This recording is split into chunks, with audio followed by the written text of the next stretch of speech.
Allez, on vous l'a dit, hein, on va maintenant vous parler, vous reparler un peu de cette commission béninoise des droits humains. Elle renaît un peu de ses cendres tel un phénix. Il s'agit bien sûr de la commission béninoise des droits de l'homme. Ses membres ont été nommés en Conseil des ministres de façon officielle. Le décret a été pris le 28 novembre 2018 et donc aujourd'hui, nous sommes le 4 février. Hier, 3 février, cela faisait déjà un mois que les commissaires membres de la CBDH ont porté leur choix sur Clément Isidore Kapochichi pour présider cette commission béninoise des droits de l'homme. Il a accepté d'être notre invité ce matin. Avec lui, nous allons parler un peu de la CBDH. On les salue tout de suite.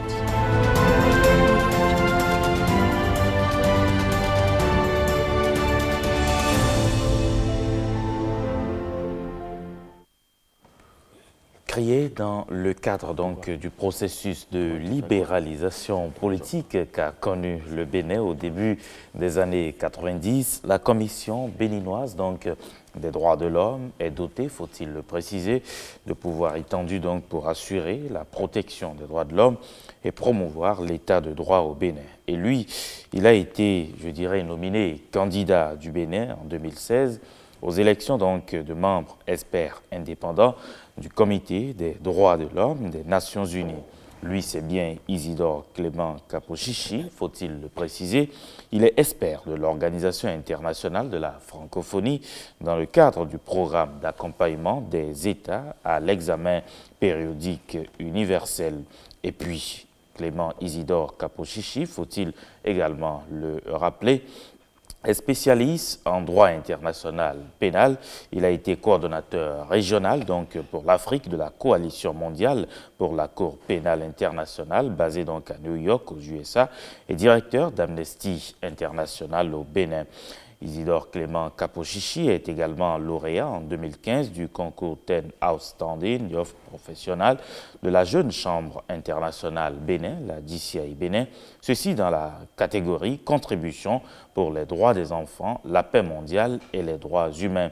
Il a été élu le 20 août 2018 pour siéger donc au sein de la commission au titre de représentant des organisations non gouvernementales de protection des droits de l'homme, Isidore Clément Kapochichi, que nous avons donc l'honneur de recevoir aujourd'hui, préside depuis le 3 janvier dernier cette institution de la République, ce qui fait de l'homme, à 43 ans, le tout jeune ou le tout premier jeune président d'une institution donc de la République. Bonjour, Monsieur Kapochichi. Bonjour, cher ami. J'espère que je n'ai rien oublié de votre présentation. Ça peut aller. Je sens le poids de la responsabilité en vous écoutant. Et je vous remercie. Je vous remercie. Félicitations. Merci beaucoup. Et je voudrais sincèrement vous remercier pour votre patience. Je crois qu'au lendemain de mon élection, le 3 janvier, vous avez été l'un des premiers à vouloir que je sois sur ce plateau. Absolument. Mais je vous ai invité à la patience. Si c'était Isidore Clément Kapochichi, comme vous le savez, je l'aurais fait. Mais maintenant, il s'agit d'une institution. Il fallait prendre le temps de connaître cette institution, de comprendre cette institution. Comme vous l'avez rappelé, j'ai été dans la défense, dans la promotion des droits de l'homme les 5 dernières années. Ouais. Maintenant, il s'agit de travailler à protéger les citoyens. La mission n'est pas la même et pendant un mois, j'ai appris à comprendre ma mission et à comprendre ce que la commission n'est pas. D'accord, ce que la commission n'est pas. Allez, nous on va prendre à rebrousse-poil, hein. Qu'est-ce qu'elle est en réalité cette commission? Permettez-moi avant tout propos de remercier un homme, le président de la République du Bénin, qui a, le 28 novembre 2018, pris ce décret qui nomme les membres de la commission béninoise. J'ai tenu à rendre hommage à cet homme, au président de la République, au chef de l'État, Parce que sans ce tact, le plaidoyer mené par les organisations de la société civile, les partenaires, depuis plus de 6 ans, le travail minutieux accompli par l'Assemblée nationale dans le processus de désignation des personnalités devant siéger dans cette commission, tout ce travail aurait été vain. Il a fallu ce décret pour que la Cour constitutionnelle nous invite et reçoive notre serment marquant notre entrée en fonction le 28 décembre 2018.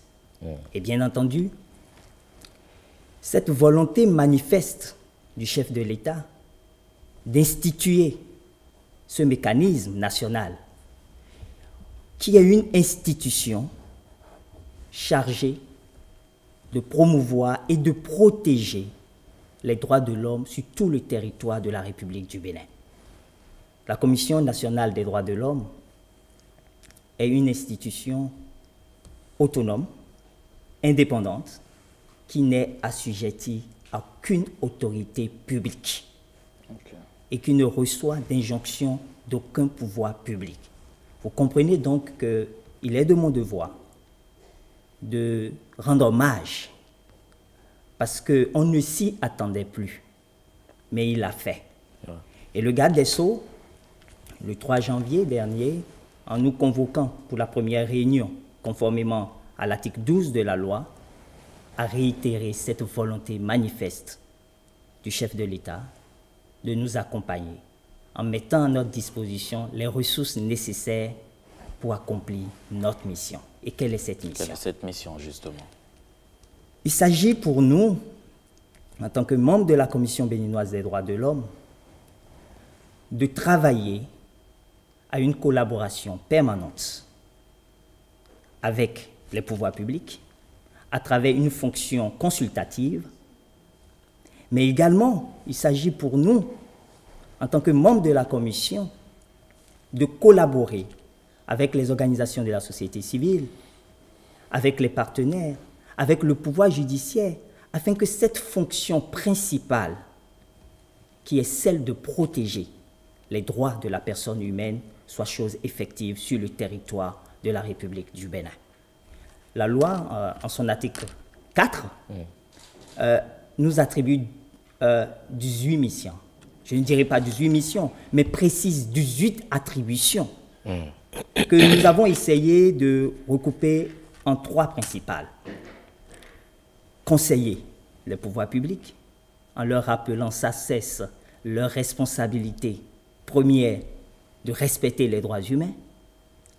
Ensuite, promouvoir les droits humains à travers une éducation aux droits humains, une culture des droits de l'homme donnant un sens, enfin, à l'article 40 de notre Constitution. Et enfin, protéger les droits humains. La protection s'entendant ici comme mettre en place les mécanismes nécessaires, les stratégies nécessaires pour que le citoyen qui a des droits puisse avoir accès à la justice lorsque ses droits sont violés, mais également qu'il puisse obtenir droit à la réparation lorsque il est avéré que ses droits sont effectivement violés. Voilà la mission qui nous a été confiée par la République, une mission que nous acceptons avec modestie, avec humilité. Souffrez que je ne vienne plus à chaque instant si vous m'invitez, mais que je vienne chaque fois que j'ai quelque chose à partager avec les citoyens. Et cette fois-ci, je suis là parce que j'ai quelque chose à partager avec les citoyens. D'accord. Merci beaucoup, Clément. Avant de revenir un peu à la composition de la Commission béninoise des droits humains ou des droits de l'homme, vous avez parlé tout à l'heure des citoyens. Qu'est-ce que le citoyen il peut attendre de cette commission de façon concrète? Vous savez, pendant plus de 25 ans, la Cour constitutionnelle du Bénin, qui est l'institution constitutionnelle habilitée à recevoir les plaintes relatives à la violation des droits fondamentaux, a rendu plus de 1000 décisions de violation des droits fondamentaux de la personne humaine, donc des droits des citoyens. Mais ces citoyens ne savent pas comment, à partir de cette décision, obtenir droit à la réparation. La commission béninoise, aujourd'hui, est là pour les assister, pour les accompagner. Nous recevons, en tant que mécanisme quasi-juridictionnel, des plaintes. Et je puis vous dire que depuis le 14 janvier, nous avons commencé par recevoir des plaintes. Déjà, Oui. hein. Pour juste vous montrer que l'attente a été longue, mais nous sommes là. Et nous avons commencé par travailler. La commission est là pour dire aux citoyens, lorsque ton droit est violé, tu peux nous saisir, pas tous les moyens. La loi dit pas tous les moyens. Et pour cela, la commission a mis en place déjà un bureau provisoire dans l'enceinte de la cour d'appel, précisément au CEDIJ, pour recevoir les plaintes tous les jours ouvrables. Mieux, nous avons une adresse email par laquelle vous pouvez également nous joindre pour déposer votre plainte.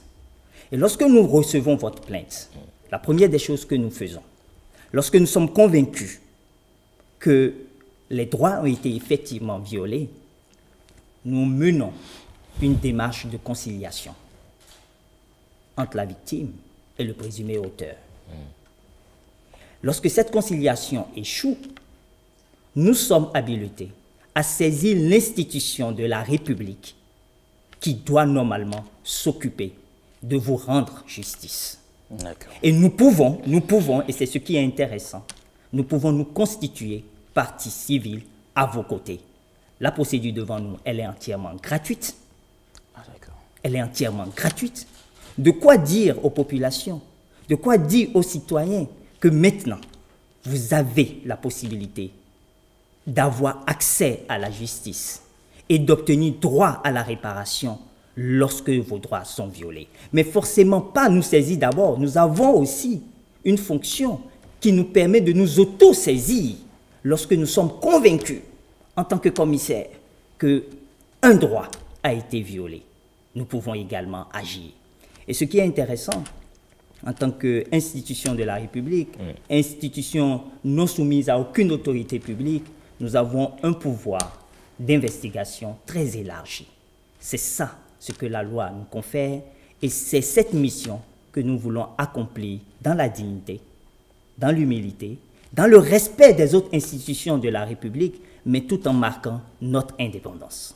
Oui, vous parlez donc de la saisine de cette commission-là. Comment est-ce que le citoyen lambda peut faire? Il lui suffit juste de venir au bureau à la cour d'appel, c'est tout? Non, je parle du bureau. Nous avons un bureau provisoire. Vous voyez, depuis un mois, nous sommes en train de nous installer, bien entendu avec l'accompagnement du gouvernement. Nous avons un bureau provisoire qui nous sert de permanence et qui nous permet, comme je vous le dis, depuis le 14 janvier dernier, de recevoir les différentes plaintes qui nous sont adressées par les citoyens. Mais la procédure elle-même de saisine de la commission est prévue en son article, en l'article 31 de la loi. Toute personne qui s'estime victime de violation de l'un de ses droits saisit la commission par requête. La requête peut émaner des particuliers, de leurs représentants, des tierces personnes, des organisations non gouvernementales, des associations ou syndicats ou de toute autre organisation représentative des victimes.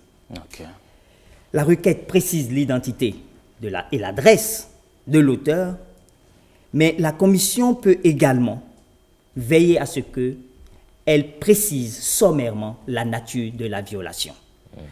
Tout est fait dans un processus d'accompagnement du citoyen, d'écoute du citoyen, d'orientation du citoyen, de formation du citoyen. Parce que vous savez, si les droits sont violés, avant tout, c'est parce que les populations ne connaissent pas leurs droits et ne savent pas comment les revendiquer dans le respect des lois de la République. Nous travaillerons à cela, aux côtés des pouvoirs publics, aux côtés des organisations de la société civile, dont vous faites partie en tant que média. Cette première sortie est le début d'une série de sorties. Elles seront toutes efficaces, toutes éducatives, mais également elles pourront aider à changer le visage des droits de l'homme au Bénin. C'est notre mission et nous allons l'accomplir. Oui. Alors, la commission, elle est composée de qui et de qui? Alors, voilà pourquoi je dis que pendant un mois, j'ai appris à comprendre ce que la commission n'est pas. La commission a 3 représentants, 3 personnalités qui sont issues des organisations non gouvernementales, qui s'occupent des questions des droits de l'enfant, des droits de la femme, des droits de l'homme de façon générale. Mais la commission n'est pas une ONG. Nous avons 2 représentants de l'Assemblée nationale. La commission n'est pas un parti politique. Nous avons 2 représentants du pouvoir judiciaire. Un représentant des avocats, un représentant des magistrats. Et la commission, elle n'est pas un pouvoir judiciaire non plus. Nous avons maintenant 4 représentants de ce que nous appelons la société civile de façon générale. Les journalistes sont représentés, le patronat est représenté, l'ordre des médecins est représenté, les syndicats sont représentés, mais nous ne sommes pas la société civile. Finalement, la commission, elle est quoi? La commission est la commission. C'est tout. La commission est la commission. Une institution autonome, indépendante, non assujettie à aucun pouvoir public, chargée de travailler à ce que l'une des obligations fondamentales de l'État, celle de protéger les droits humains, soit chose effective sur le territoire de la République du Bénin. Oui, Clément Capochichi, Monsieur le Président, devrait se dire, hein, nous avons encore, bien sûr, nous avons encore 3 petites minutes, mais je voudrais bien savoir comment est-ce que vous allez pouvoir garantir cette autonomie que vous réclamez, que vous avez si tant réitéré sur ce plateau. Comment pouvoir garantir cette autonomie, surtout financière, de cette commission si vous avez besoin de ressources qui doivent venir forcément des pouvoirs publics? Je disais à l'entame de cette émission que je rends hommage à un homme qui a bien voulu que la commission soit. Je le dis d'autant plus que le 15 février prochain, cela fera 6 ans que la loi a été adoptée, mais la commission jamais installée. Vous savez, ironie du sort, le lundi dernier, le 28 janvier dernier, nous avons été admis dans le réseau des institutions nationales des droits de l'homme de l'espace UEMOA à Ouagadougou, où je me trouvais, exactement 1 mois après notre entrée en fonction. La commission était attendue. Le Bénin était attendu. Le premier défi à relever pour garder cette autonomie dont vous parlez, c'est le défi de la crédibilité. Si nous sommes crédibles vis-à-vis des pouvoirs publics, si nous sommes crédibles vis-à-vis du citoyen, si nous sommes crédibles vis-à-vis des partenaires, nous aurons les moyens de faire notre travail, puisque nous sommes une institution de la République.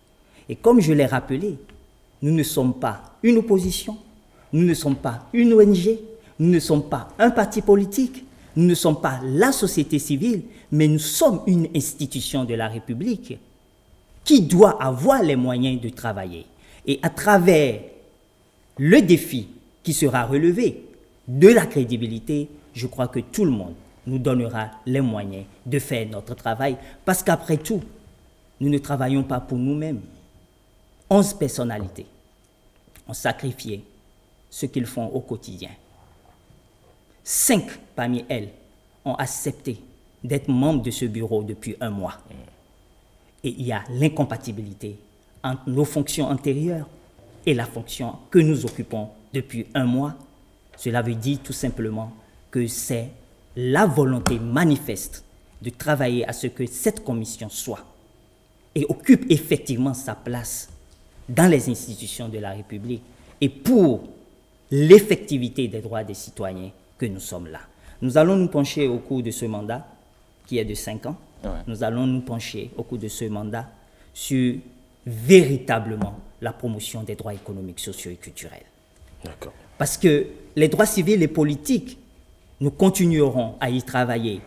Mais les droits économiques, sociaux et culturels sont des droits collectifs et actuellement, il est temps que ces droits deviennent effectifs dans notre pays, la République du Bénin. C'est à ce à quoi nous nous engageons à la tête de cette commission, et tous les commissaires sont engagés dans cette même logique pour que tous les droits, sans aucune distinction, soient respectés sur le territoire de la République du Bénin. Merci beaucoup Clément Kapochichi. Je rappelle, vous êtes le président de la Commission béninoise des droits de l'homme. Merci d'avoir accepté notre invitation sur 5 sur 7 matin. Merci beaucoup. Merci de m'avoir invité. Allez, à très bientôt. Allez, il est déjà 7 h et vous le savez, à 7 h, c'est l'heure du bulletin. Et aujourd'hui, c'est bien sûr Christelle Tongolo qui nous présente ce bulletin d'information. On installe tout de suite Christelle.